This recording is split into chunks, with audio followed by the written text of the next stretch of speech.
We work with a lot of companies, and we oftentimes see that companies fail to react fast enough to market changes. I would like to ask you and to address that issue with you. Why? Why is it so challenging for businesses to respond in a timely fashion? Why things take time? Well, I'd say I'd start in, at the very beginning in terms of strategy. First of all, people tend to segregate strategy and tactics, and that can't be. One of your strategies, right? If you have a healthy supply chain, is that it is fast, it is flexible, it is reliable, it has all of these components that makes it fast. So it starts with your overall strategic design of your supply chain. So many people are thinking about putting in just the fundamental capability to be able to do something that they aren't thinking about, well, how would I make it faster? So what are the components of a supply chain that you need to make it faster? Well, first of all, you got to be able to see things as they're happening, right? So it just starts with visibility. You've got to be able to see the market data, what's happening in trading, worldwide trading, what's happening on events, right? Are disruptive events happening? And how are they unfolding real time? So you've got to be able to see things that are happening. You've got to be able to see things on your own shop floor and what inventory your customer is taking. So visibility is really, really key to responding quickly. Now, once you have visibility, well, that's great, but you got to be able to do something with it, right? So you've got to be able, and there's so much data out there. If I were to, for example, put in a tool that delivers risk events that are happening globally, thousands and thousands of risk events happening globally in my supply chain, and I have to be able to triage those. I have to be able to decide, okay, what's the one that's going to matter? What's the one that's going to get worse? Right. Where do I focus my resources?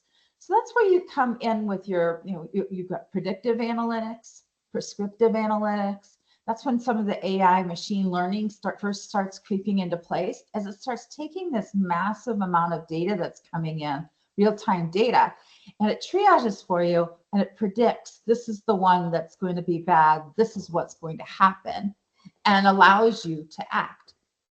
Now you've got the triage, right? So you've got to have the organizational structure and the collaborative environment to now manage that.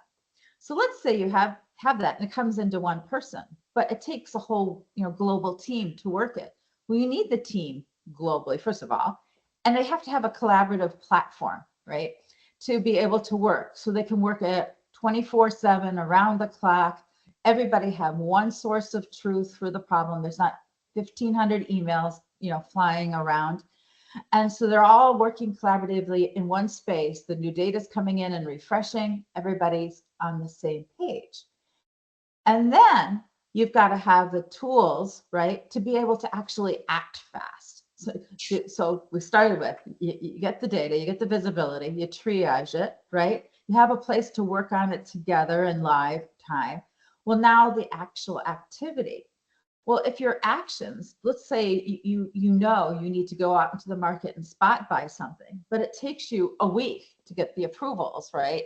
And get the contract in place and place the purchase order. Too slow, you've lost the recipe.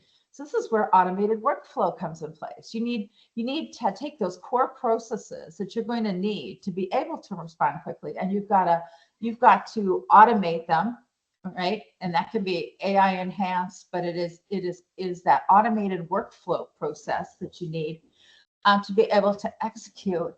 And then once you do that, and you have to execute all the different fundamental parts of the business process, you've got to then keep in mind this is real time. So more data is coming in, more people are looking at it, more things are involved, more changes have to happen. So you have to actually then stick to that problem until it's been mitigated. So to me, those are really the components.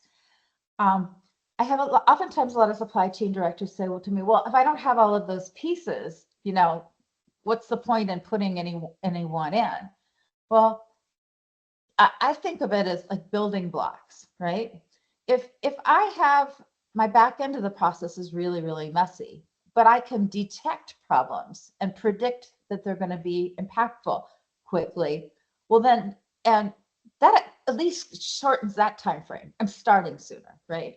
Or maybe I don't have that, but I have this way of once I know a problem is, I have the predictive analytics to determine what impact is, or prescriptive. It might tell me what I need to do. Well, that's great because that part of that timeline will shrink, right? Or maybe I want to start with automated workflow. One of the advisory boards I'm on is with Elementum, and they focus on automated workflow. So let's say I can compress a normal 3 or 4 day workflow into hours. Well, that part of the process is faster. So my advice is consistently start. Any component will give you speed, and then it just it has a exponential impact once you get the other pieces together, and you'll get individual benefit from each segment, but start somewhere. Yeah, I think it's a brilliant advice because at the end of the day, it's always better to have a continuous improvement rather than delayed perfection. Things wouldn't, I mean, they will never be perfect, and you just need to speed things up, start with something, and I think it's amazing advice. Just start, do something, experience, and just start to grow as you go.